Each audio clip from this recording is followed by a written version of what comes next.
नित्य नव सोच सती और भारा, कहो जय हूँ दुख सागर पारा। मैं जो कीन रघुपति अपिमाना, पुनि पति बचन मृषा कर जाना। सती जी के हृदय में नित्य नया और भारी सोच हो रहा था कि मैं इस दुख समुद्र के पार कब जाऊंगी। मैंने जो श्री रघुनाथ जी का अपमान किया और फिर पति के वचनों को झूठ जाना, सो फल मोहे विधाता दीना, जो कछ उचित रहा सोई कीना। अब वेद असे बूझिए नहीं तोई, शंकर बेमुख जियावस मोई। उसका फल विधाता ने मुझको दिया, जो उचित था वही किया, परंतु हे विधाता, अब तुझे यह उचित नहीं है जो शंकर जी के विमुख होने पर भी मुझे जिला रहा है। कहे न जाए कछु हृदय गलानी, मन महु रामई सुमिर सयानी। जो प्रभु दीन दयाल कहावा, आरती हरन वेद जस गावा। सती जी के हृदय की गलानी कुछ कही नहीं जाती। बुद्धिमती सती जी ने मन में श्री रामचंद्र जी का स्मरण किया और कहा, हे प्रभु, यदि आप दीन दयालु कहलाते हैं और वेदों ने आपका यह यश गाया है कि आप दुख को हरने वाले हैं, तो मैं बिनय करऊं कर जोरी, छूटूं बेग देव यह मोरी। जो मोरे शिव चरण सनेहू, मन ग्रमो बचन सत्य व्रत एहू। तो मैं हाथ जोड़ करके विनती करती हूँ कि मेरी यह देह जल्दी छूट जाए। यदि मेरा शिव जी के चरणों में प्रेम है और यह प्रेम का व्रत मन वचन और कर्म के आचरण से सत्य है, तो सब दर्शी सुनिय प्रभु, करऊं सो बेगे उपाय। होए मरण जेहि विनय श्रम, दुसे विपति विहाय। सियापति रामचंद्र जी की जय, पवन सुत हनुमान जी की जय। तो हे सर्वदर्शी प्रभु, सुनिए और शीघ्र वह उपाय कीजिए जिससे मेरा मरण हो और बिना ही परिश्रम यह पति परित्याग रूपी असह्य विपत्ति दूर हो जाए। यही वेदे दुखे तो प्रजेश कुमारी, अखत अनीय दारुण दुखे भारी। बीते संबत सहस 87, तजी समाधि संभुय विनाशी। दक्ष सुता सती जी इस प्रकार बहुत दुखित थीं। उनको इतना दारुण दुख था कि जिसका वर्णन नहीं किया जा सकता। 87,000 वर्ष बीत जाने पर अविनाशी शिवजी ने समाधि खोली। राम नाम शिव सुमिरन लागे, जान्यू सती जगत पति जागे। जाय सांबु पदे बंधनु कीना, सन्मुख शंकर आसनु दीना। शिवजी राम नाम का स्मरण करने लगे। तब सती जी ने जाना कि अब जगत के स्वामी शिवजी जागे। उन्होंने जाकर शिवजी के चरणों में प्रणाम किया। शिवजी ने उनको बैठने के लिए सामने आसन दिया। लगे कहने हरि कदा रसाला, दच प्रजेश बये तेहि काला। देखा विद विचार सब लायक, दक्षिण कीन प्रजापति नायक। शिवजी भगवान हरि की रहस्यमयी कथाएं कहने लगे। उसी समय दक्ष प्रजापति हुए। ब्रह्मा जी ने सब प्रकार से योग्य देख समझकर दक्ष को प्रजापतियों का नायक बना दिया कि बड़े अधिकार दक्ष जब पावा, अति अभिमान हृदय तबे आवा। नहीं को असे जन्मा जग माही, प्रभुता पाए जाए मद नाही। जब दक्ष ने इतना बड़ा अधिकार पाया तब उनके हृदय में अत्यंत अभिमान आ गया। जगत में ऐसा कोई नहीं पैदा हुआ जिसको प्रभुता पाकर मद न हो।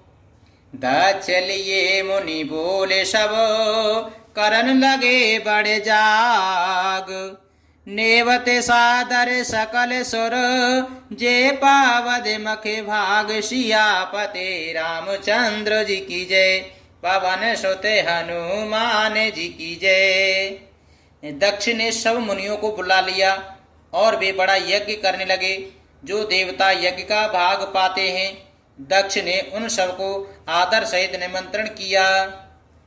किन्नर नाग सिद्ध गंधर्वा, बधुन समेत चले सुर सरेवा।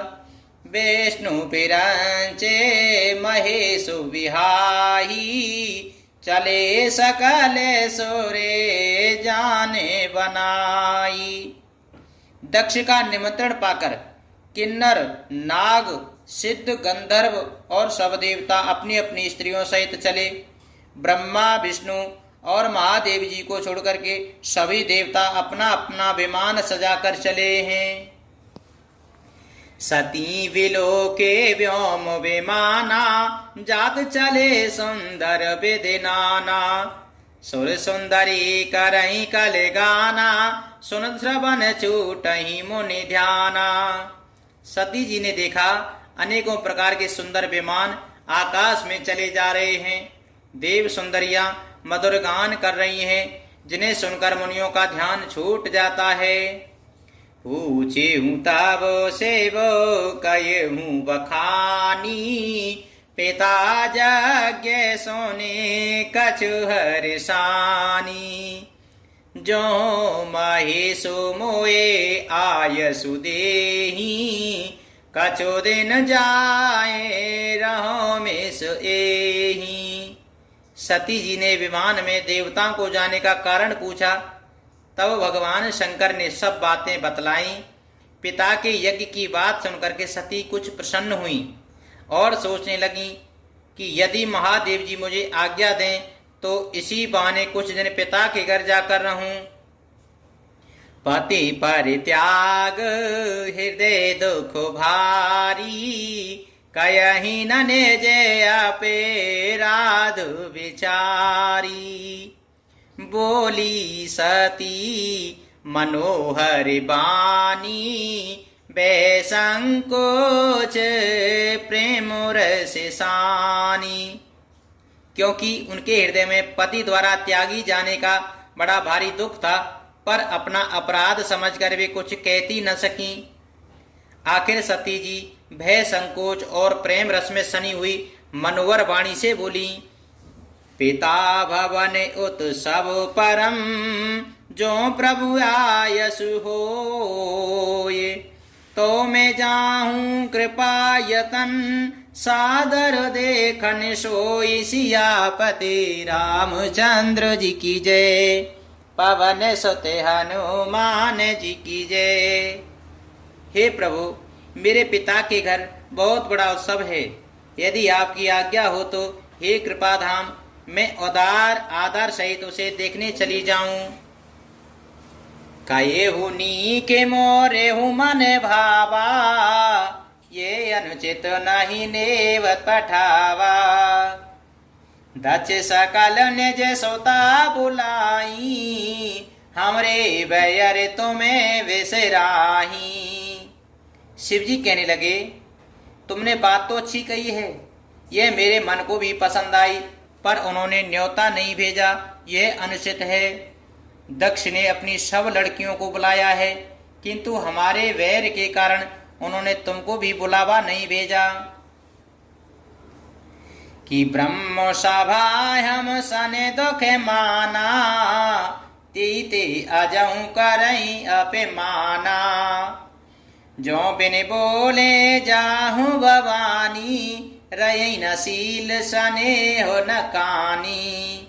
एक बार ब्रह्मा की सभा में हमसे अप्रसन्न हो गए थे तुम्हारे पिता, उसी से वे सब हमारा अपमान करते हैं। तुम्हारे पिताजी, हे भवानी, जो तुम बिना बुलाए जाओगी तो न शील स्नेह ही रहेगा और न मान मर्यादा ही रहेगी।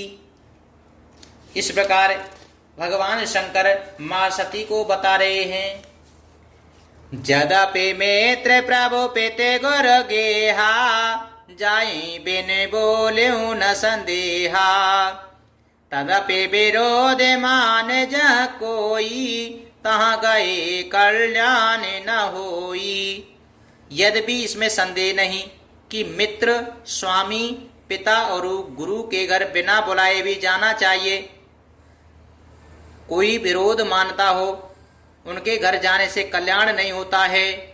भांति अनेक शंभु समझावा, बाबी बस ना ज्ञान और आवा। कहे प्रभु जाहूं जो विनय बुलाए, नहीं भली बात हमारे भाए। शिव जी ने बहुत प्रकार से समझाया, पर होनहार वश सती के हृदय में बोध नहीं हुआ। फिर शिव जी ने कहा कि यदि बिना बुलाए जाओगी तो हमारी समझ में अच्छी बात न होगी। कह दे का हरे जतने बहो, रयई न दक्ष कुमार। दिए मुख गण संग तब, वेदा कीन त्रिपुरारि। सियापति रामचंद्र जी की जय, पवन सुत हनुमान जी की जय। शिव जी ने बहुत प्रकार से कह करके देख लिया, किंतु जब सती किसी प्रकार भी नहीं रुकी, तब त्रिपुरारी महादेव जी ने अपने मोक्ष गणों को साथ दे करके उनको विदा कर दिया है। मंगले भवाने अमंगले हारी, द्रवहु सुदशरथ अजर विहारी। दीन दयाल बिरज सम भारी, हरे हो नाथ मम संकट भारी।